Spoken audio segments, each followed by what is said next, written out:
Monsieur Widor, bonjour. Bonjour. Merci d'être ce matin au micro d'Europe 1. Monsieur Widor, je crois savoir que vous êtes très inquiet parce que vous dites qu'il y a un lien évident et potentiellement dramatique entre ce qui se joue sur la réforme des retraites et l'avenir du financement de la dépendance en France. Or, actuellement, il faut savoir qu'il y a 1 300 000 personnes âgées de plus de 75 ans qu'on peut considérer comme dépendantes, qui ont besoin d'aide 24/24, soit à domicile, soit dans des EHPAD. Il y en aura 2 fois plus dans 50 ans et on ne sait pas du tout comment on va financer l'aide à tous ces gens. Pourquoi est-ce que la loi sur la dépendance, qui aurait dû passer cette année en 2019, n'est pas encore passée? Vous le savez déjà? Mais non, on ne le sait pas. Et déjà, rien que ça, c'est une forme de scandale et presque de mépris, parce que l'ensemble du secteur, les professionnels, les familles, les aidants familiaux, 3,5 millions quand même de personnes, ne sont pas informés. Or, il y a urgence. Il y a urgence parce que les résidents, vous en avez parlé, les familles, les bénéficiaires aujourd'hui sont dans une situation très difficile, à savoir que, par exemple, dans le domaine de l'aide à domicile, Oui. il y a 10% des demandes qui ne sont pas pourvues, faute de professionnels. Et donc, ces questions-là, elles ne sont pas traitées. Et donc, il y a une forme d'illisibilité aujourd'hui qui est maintenue par le gouvernement, alors qu'on a eu 2 rapports, des rapports tout à fait intéressants de Dominique Libaud et de Myriam El Khomri, des rapports qui sont instructifs, qui proposent 175 pistes, à la fois sur l'organisation du système ou à la fois sur les questions de formation et de parcours professionnel. Et donc, tout cela devrait permettre de définir et de développer une loi. Or, on a le sentiment que le gouvernement ne prend pas en charge et ne regarde pas la question du tsunami démographique comme celle du tsunami écologique qui s'annonce. Vous l'avez indiqué, c'est 6 millions aujourd'hui de personnes de plus de 75 ans, c'est 14 millions en 2070. Et donc on traite la question des retraites, ou au moins on essaye de la traiter, on va dire ça comme ça, et on ne traite pas la question de la dépendance. Alors Agnès Buzyn, en l'occurrence, ça fait partie de ses fonctions, c'est la ministre de la Santé, voilà, elle dit, écoutez, le sujet du grand âge et de la dépendance est tellement important qu'on ne peut pas s'y intéresser maintenant alors qu'on est englué dans les problèmes sociaux, les grèves, etc. Mais vous en faites pas, on va s'en occuper. Vous la croyez, Madame Buzyn ? Écoutez, les promesses, ils vont s'en occuper quand même. Les promesses engagent ceux qui les disent. Nous, on a entendu le Premier ministre et le Président de la République en juin dernier nous annoncer qu'il y aura une grande loi en 2019 et qu'il y a un vrai débat citoyen. Parce que quand on parle des retraites et quand on parle de la dépendance, finalement, on est sur le même dossier. Alors expliquez-nous, parce que le lien n'est pas très évident, intellectuellement parlant. Le financement des retraites et le financement de la dépendance, ce sont 2 choses différentes. Alors, en fait...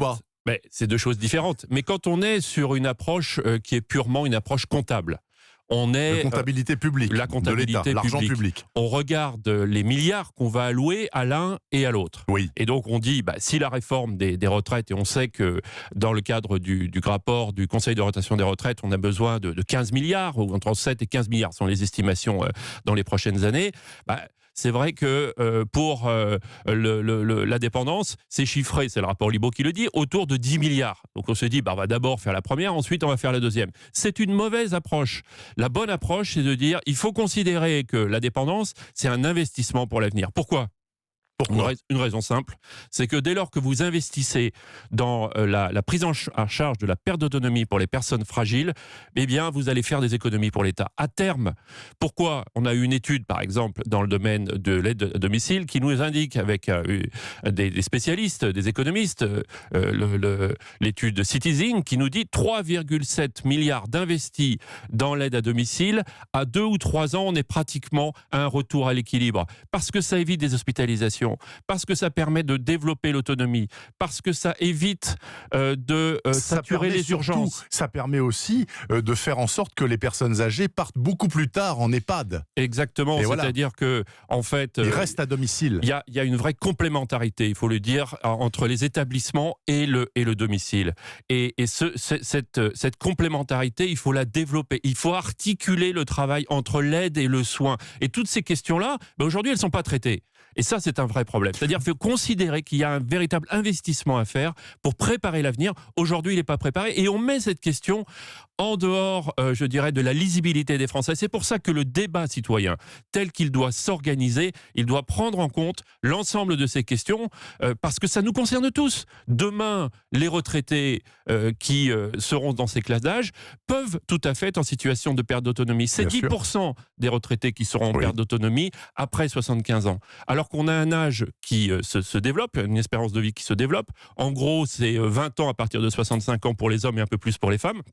Donc tout ça, ça s'organise. Monsieur Widor, donc si je vous comprends bien, il faut impérativement que la solution au sac de nœuds actuel autour de la réforme des retraites soit une solution comptable aussi. Il faut que ce soit financé. Parce que si on fait marcher la planche à billets et si on continue à financer des régimes, notamment qui coûtent une fortune, je pense aux régimes spéciaux, tout ça, ce sera un manque à gagner pour la dépendance. On est d'accord. Donc vous êtes pour l'âge pivot à 64 ans, par exemple, vous ? Par exemple, mécaniquement parlant. Oui, parce que nous considérons, d'abord, que le régime universel, c'est une très bonne chose. Pourquoi ? Le truc à point. Oui, et puis le régime universel, c'est-à-dire de passer de 42 régimes à un seul. Pourquoi ? Parce que pour les générations futures, or là on parle des générations futures, on est bien d'accord. Générations futures, elles vont avoir des carrières qui vont se passer dans la fonction publique, qui vont se passer dans le domaine privé, qui peuvent être dans les professions libérales, mais on aura beaucoup moins de carrières linéaires. Donc il faut que notre système de protection sociale s'adapte à la question de l'évolution de l'emploi. Donc la question de l'universalité, elle se pose en ces termes, dans une vision globale, dans une vision qui soit systémique. Après, l'âge pivot, l'âge pivot, bien sûr, l'âge d'équilibre, parce que l'équilibre des retraites, c'est important, mais il faut aussi, et on va un peu dans cette direction aujourd'hui, on le voit bien, c'est-à-dire qu'en fonction des catégories de métiers, en fonction des secteurs professionnels, si on prend l'aide à domicile ou s'occuper dans des établissements de personnes en grande difficulté, vous croyez que c'est facile pour une aide-soignante d'arriver à 63 ans et d'avoir un dos qui est à moitié brisé ? Dans l'aide à domicile, nous avons 19 000 personnes qui sont en arrêt de travail ou en maladie professionnelle sur 190 000. Est-ce que c'est acceptable aujourd'hui ? Non, et c'est pas traité. Et c'est pas traité. Ce n'est pas normal. C'est-à-dire que on met ça sous le tapis alors que c'est un sujet sociétal qui est fondamental pour l'avenir de nos sociétés. Monsieur Widor, je repose ma question. Madame Buzyn donc disait mais attendez, c'est tellement important qu'on peut pas faire ça maintenant. C'est vraiment trop le sac de nœuds avec les retraites et tout. On va s'en occuper. Vous avez rendez-vous avec eux là en janvier, en février ? Vous avez un échéancier ? Alors, on demande différents rendez-vous, mais le scandale de l'affaire aujourd'hui, c'est que vous dites c'est reporté, mais c'est une interprétation. On n'a aucun élément. On n'a aucun élément. Et donc, c'est un mépris, je dirais, pour le secteur dans son ensemble, pour les professionnels, pour les employeurs et également pour les familles et les aidants familiaux. Ça fait beaucoup de monde quand vous regardez. Merci infiniment en tout cas, c'était très clair. Hugues Widor, président de l'Union des employeurs de l'économie sociale et solidaire ce dimanche matin sur Europe 1.